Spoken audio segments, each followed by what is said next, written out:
ಮೋದಿ 3.0 ಕೇಂದ್ರ budget 2026ಕ್ಕೆ count down. 9ನೇ ಬಾರಿ budget ಮಂಡಿಸಲಿರುವ Nirmala Sitharaman budget ಮಂಡನೆಯಲ್ಲೂ ದಾಖಲೆ ಬರೆದಿದ್ದಾರೆ ವಿತ್ತ ಸಚಿವೆ.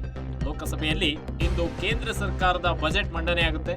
10 ಬಾರಿ ಬಜೆಟ್ ಮಂಡನೆ ಮಾಡಿದ್ರು ಮೊರಾರ್ಜಿ ದೇಸಾಯಿ. ಇದೀಗ ಮಹಿಳಾ ಸಚಿವೆಯಿಂದ 9ನೇ ಬಾರಿ ಬಜೆಟ್ ಮಂಡನೆ ಆಗ್ತಾ ಇದೆ. ಬಜೆಟ್ ಮಂಡನೆಗೆ ರಾಷ್ಟ್ರಪತಿಗಳಿಂದ ಈಗಾಗಲೇ ಒಪ್ಪಿಗೆಯನ್ನ ಪಡೆದಿದ್ದಾರೆ ವಿತ್ತ ಸಚಿವೆ ನಿರ್ಮಲಾ ಸೀತಾರಾಮನ್.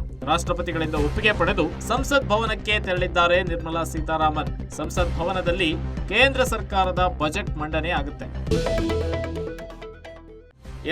ಮೋದಿ ಮೂರನೇ ಅವಧಿಯ ಸರ್ಕಾರದ ಕೇಂದ್ರ ಬಜೆಟ್ 2026ನೇ ಸಾಲಿನ ಹಣಕಾಸಿನ ಆಯವ್ಯಯ ಇಂದು ಮಂಡನೆ ಆಗ್ತಾ ಇದೆ. 9ನೇ ಬಾರಿ ಬಜೆಟ್ ಮಂಡಿಸುವುದಕ್ಕೆ ವಿತ್ತ ಸಚಿವೆ ಹಣಕಾಸು ಸಚಿವೆ ನಿರ್ಮಲಾ ಸೀತಾರಾಮನ್ ತಯಾರಿಯನ್ನು ನಡೆಸಿಕೊಂಡಿದ್ದಾರೆ. ಬಜೆಟ್ ಮಂಡನೆಯಲ್ಲೂ ಇದೀಗ ದಾಖಲೆಯನ್ನ ಬರಿತಾ ಇದ್ದಾರೆ ವಿತ್ತ ಸಚಿವೆ ನಿರ್ಮಲಾ ಸೀತಾರಾಮನ್ ಅವರು. ಯಾಕಂದ್ರೆ ಸತತವಾಗಿ 8 ಬಾರಿ ಬಜೆಟ್ ಮಂಡನೆ ಮಾಡಿದ್ದಾರೆ. ಈ ಬಾರಿ 9ನೇ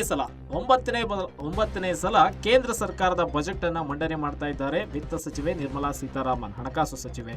ಲೋಕಸಭೆಯಲ್ಲಿ ಇಂದು ಕೇಂದ್ರ ಸರ್ಕಾರದ ಬಜೆಟ್ ಮಂಡನೆ ಆಗುತ್ತೆ. ಬಜೆಟ್ ಮಂಡನೆಗೆ ಈಗಾಗಲೇ ರಾಷ್ಟ್ರಪತಿಗಳಿಂದ ಒಪ್ಪಿಗೆ ಪಡ್ಕೊಂಡು ವಿತ್ತ ಸಚಿವೆ ರಾಷ್ಟ್ರಪತಿ ಭವನದಿಂದ ಸಂಸತ್ ಭವನಕ್ಕೆ ತೆರಳಿದ್ದಾರೆ.